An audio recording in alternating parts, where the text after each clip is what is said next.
सुबह का समय है। चंद्रो अपने घर के आंगन में खड़ी अपनी पोती मुनिया को गोद में लिए हुए है।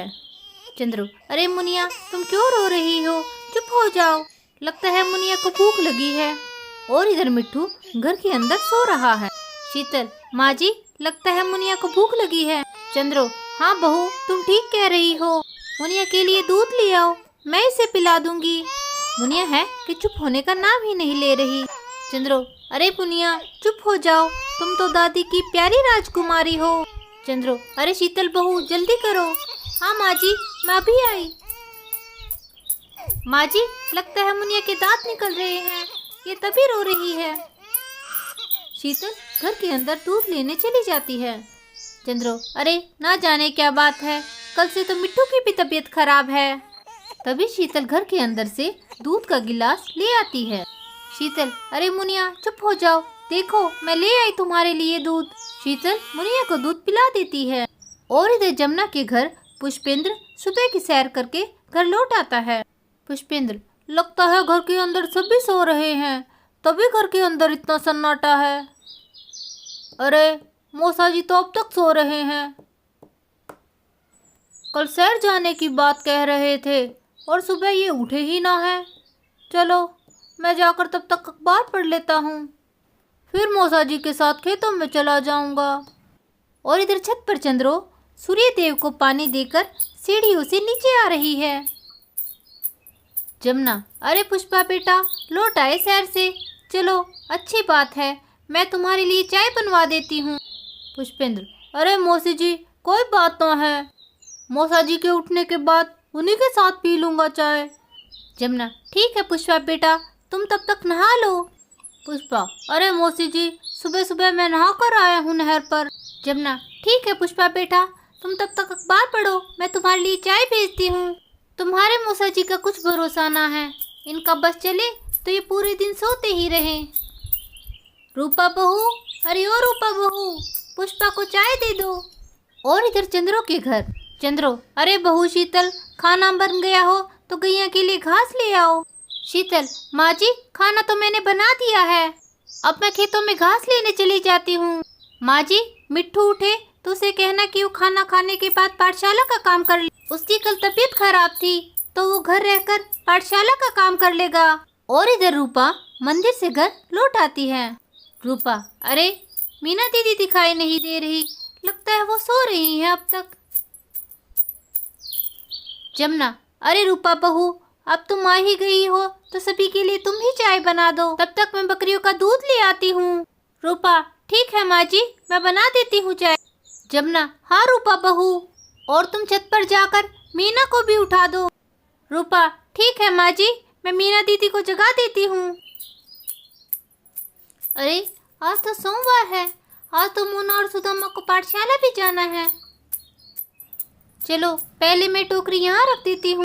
अरे धूप निकलाई है, मुझे जल्दी जल्दी करना होगा सारा काम, फिर मुझे सभी के लिए नाश्ता भी बनाना है। और इधर छत पर मीना खराटे मारकर सो रही है। रूपा, अरे मीना दीदी के तो खराटों की आवाज यहाँ तक आ रही है। मीना दीदी तो बहुत गहरी नींद में है, इतनी गहरी नींद में उन्हें जगाना खतरे से खाली ना है, अब जोखिम लेके जगाना ही पड़ेगा, सासू माँ ने जो कहा है। मीना दीदी, अरे ओ मीना दीदी। मीना, अरे क्या बात है रूपा, क्यों सुबह सुबह चिल्ला रही हो? उठ रही हूँ मैं, पता है मुझे धूप निकलाई है। अरे रूपा, मैं थोड़ी देर में उठूंगी, आज तो रविवार है, मोना और सुदामा की पाठशाला की भी छुट्टी होगी। रूपा, अरे नहीं मीना दीदी, आज तो सोमवार है, मोना सुदामा को पाठशाला के लिए भी तैयार करना है। मीना, हे भगवान, आज सोमवार है, चलो मुझे जल्दी उठना होगा। अरे रूपा, तुम भी ना जरूरी बातें बाद में ही बताया करो, चलो अब मैं उठ जाती हूँ। मीना, अरे रूपा, तुम नीचे जाकर नाश्ता तैयार करो, मैं अभी नीचे आती हूँ। तुम जाकर नाश्ता तैयार करो, तब तक मैं बिस्तर लगा देती हूँ और मोना और सुदामा को पाठशाला के लिए तैयार कर देती हूँ। रूपा, ठीक है मीना दीदी, मैं नीचे जा रही हूँ, अब जल्दी नीचे आ जाना, वरना सासू माँ गुस्सा करेंगी। मीना, अरे रूपा, तुम आगे तो चलो, मैं बिस्तर इकट्ठा कर कर अभी नीचे आ रही हूँ। रूपा, ठीक है मीना दीदी, मैं नीचे जा रही हूँ, आप जल्दी नीचे आ जाना। और इधर मीना छत पर बिस्तर इकट्ठा करने लगती है और रूपा चाय बना रही होती है। जमुना, अरे रूपा बहू, तुम जल्दी से चाय बनाकर सबके लिए आलू के परांठे बना दो, मैं जाकर तुम्हारे ससुर जी को उठा देती हूँ, ये देखो कैसे घोड़े बेचकर सो रहे हैं। और इधर चंदू अपने चंद्रू काकी के घर आया हुआ होता है। चंदू, प्रणाम काकी। चंद्रू, अरे चंदू आओ आओ, कैसे आना हुआ।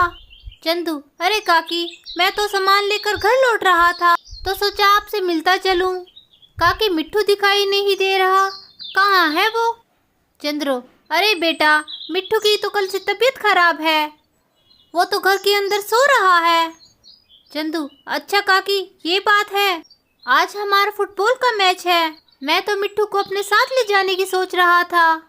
और इधर मिट्ठू घर के अंदर लेटा हुआ सारी बातें सुन रहा होता है। मिट्ठू चंदू की बातें सुन घर के बाहर आ जाता है। मिट्ठू, अरे चंदू भैया, अब मैं ठीक हूँ, मैं चलूँगा आपके साथ खेलने। चंदू, अरे नहीं मिट्ठू, तुम्हारी तबीयत खराब है। चंद्रो, अरे मिट्ठू, तुम घर पर ही रहो, इतनी धूप में खेलने गए तो और बीमार हो जाओगे, तुम यही घर पर रहकर आराम करो, तुम्हारी माँ घास लेकर आती ही होगी। और इधर रूपा, चलो सभी को चाय तो मैंने दे दी है, अब मैं खाना बनाने की तैयारी कर लेती हूँ।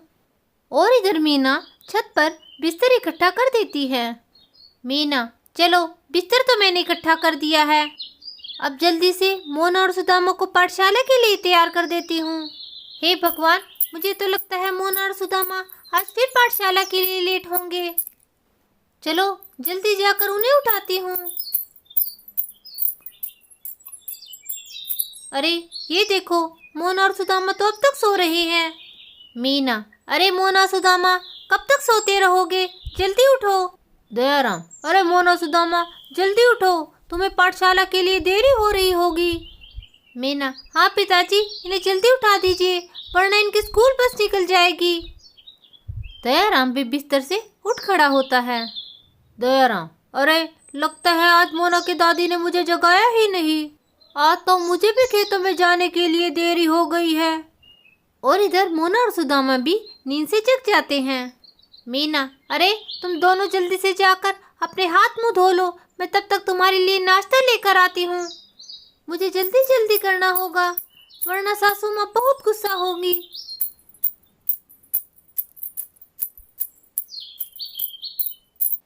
पुष्पेंद्र, मौसा जी आप जल्दी से नाश्ता कर लीजिए, फिर हमें खेतों में भी जाना है। दयाराम, अरे पुष्पा, तुमने मुझे समय से उठाया क्यों नहीं, और तुम्हारी मौसी भी ना, मैंने उससे कह रखा है अगर मैं एक बार में ना जगूं तो 2-3 बार कोशिश कर लिया करो। चलो कोई बात नहीं, मैं जल्दी से हाथ मुंह धोकर आता हूँ। जमुना, क्यों मोना के दादा, खुल गई आपकी नींद, देखो क्या समय हो गया है, मोना और सुदामा भी पाठशाला चले गए हैं, आपकी देर तक सोने की आदत अब मोना और सुदामा में भी आ गई है। दयाराम, अरे जमुना देवी माफ कर दो, माफ, आगे से ऐसा ना होगा, चलो मैं जल्दी से जाकर हाथ मुंह धो लेता हूँ, अब तो खाना खाने का भी समय ना है। जमुना देवी, अरे मोना के दादा, देर तक सोओगे तो ऐसा ही होगा। पुष्पेंद्र, चलो तब तक मैं खेत में ले जाने के औजार तैयार कर लेता हूँ। जमुना, अरे ये पुष्पेंद्र कितना भला लड़का है, अपने मौसा जी की खेती में सहायता करने के लिए ये यहीं पर रुक गया है। अरे आज मेरा गला बार बार क्यों सूख रहा है, चलो पानी पी लेती हूँ। अरे ये क्या, घड़े में तो पानी ही ना है। मीना बहू, रूपा बहू, कहाँ हो तुम दोनों। मीना, अरे माँ जी बुला रही है, चलो जाकर देखती हूँ। क्या बात है माँ जी, आप क्या कह रही थी, रूपा तो घेर में गई है लकड़ियाँ लेने। जमुना, अरे मीना बहू, ये देखो घड़े में 2 घूंट पानी पीना है, अगर इस समय घर में कोई मेहमान आ जाए तो उसे क्या पानी देंगे। मीना, अरे माँ जी आप शांत हो जाइए, मैं अभी पानी लेकर आई। मीना घड़ा उठाकर कुएं से पानी लेने के लिए चली जाती है।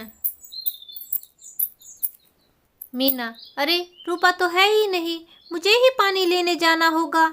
और इधर शीतल खेतों में घास लेने के लिए आई हुई है।